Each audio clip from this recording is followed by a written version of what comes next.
Okay, guys, so now that we finished up chapter 6, it is time to get started with chapter 5. So, chapter 5 is all about communication, and we have 4 objectives for today. Number 1 is to define communication. Number 2 is to identify the steps in the process of communication. Number 3 is to describe 2 types of communication. And number 4 is to identify ways to enhance communication. So as you can tell, chapter 5 is all about communication, and there's a couple different ways that in the healthcare field that we communicate. So it's important. It's an important thing as well. Whether we're communicating with our patient, with our coworkers, with the doctor, with family members, communication becomes very important. So it's kind of an important topic. And as I said before, like you need to communicate on the level that your patient needs you or would understand.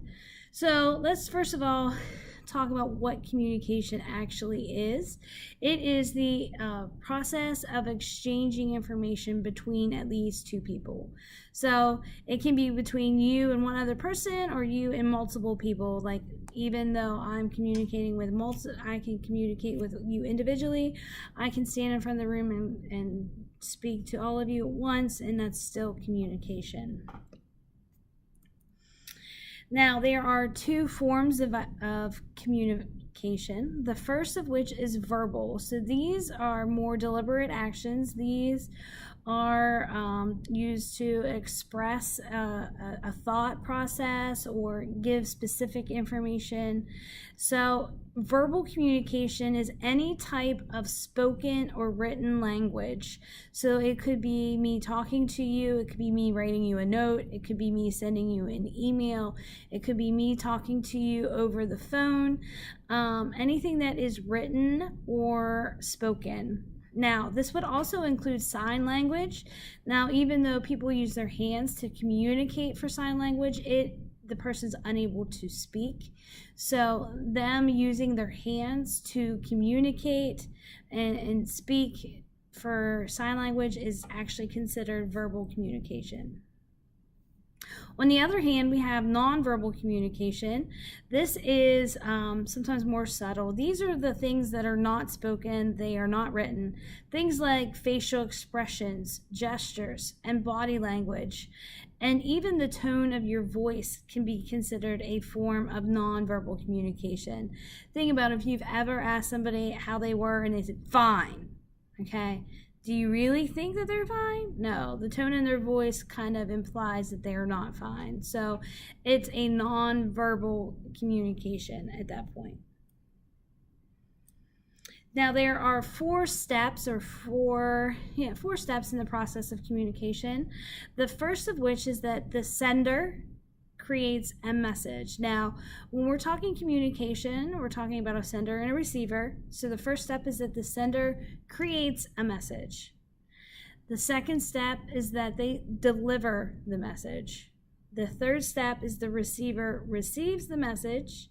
And step number 4 is that the receiver provides feedback. So when the sender creates the message, you need to keep in mind that the language that's used should be understood by the receiver. You know, I as a nurse, if I say to you, I'm going to have a cholecystectomy, are you going to understand that? No.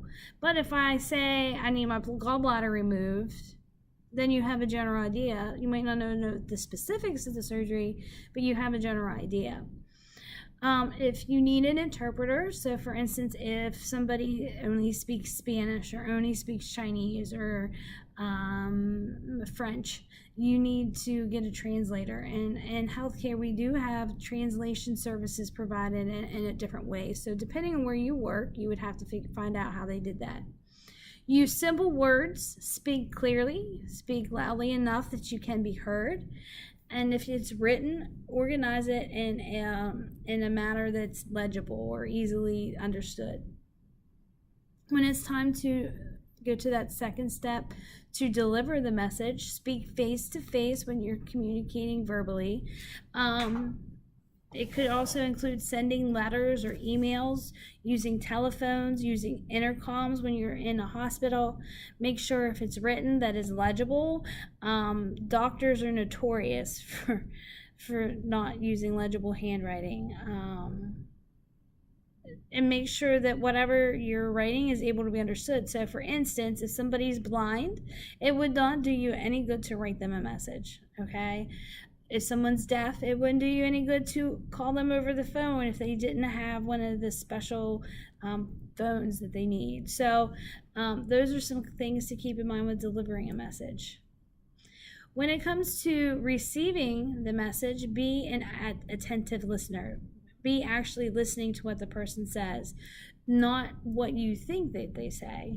And last but not least, providing feedback would be giving any kind of indication that you've received, that you've understood the message, and then the sender's going to be looking for that feedback to make sure of that as well. So we're going to be talking about ways to enhance communication, meaning make it better. So when you are the receiver, be a good listener.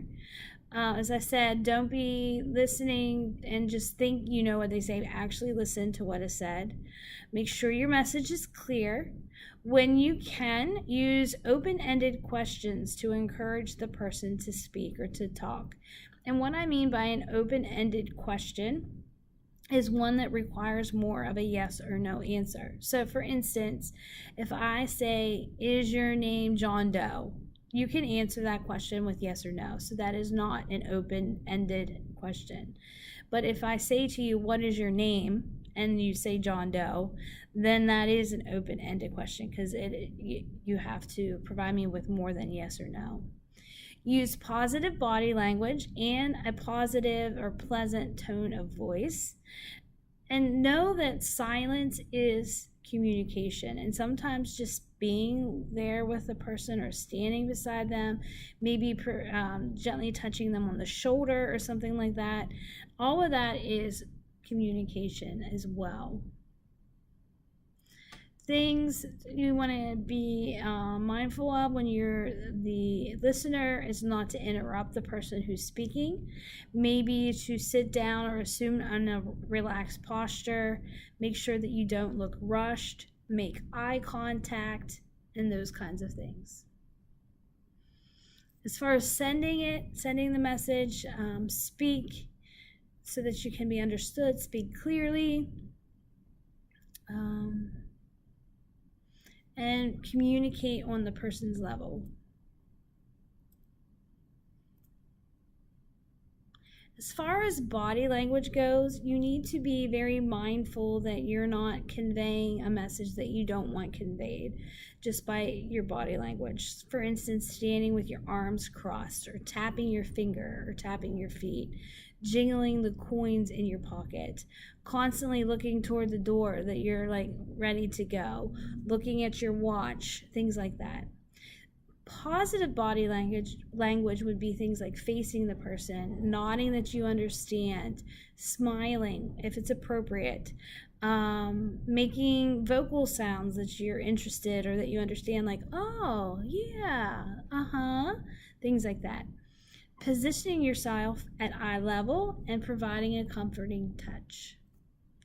As I said, value the silence. Sometimes all you can do is just stand there and maybe putting your hand on the person's shoulder or something like that is more comforting than anything that you could say. So in addition to that, it might establish a bond of trust, that kind of thing.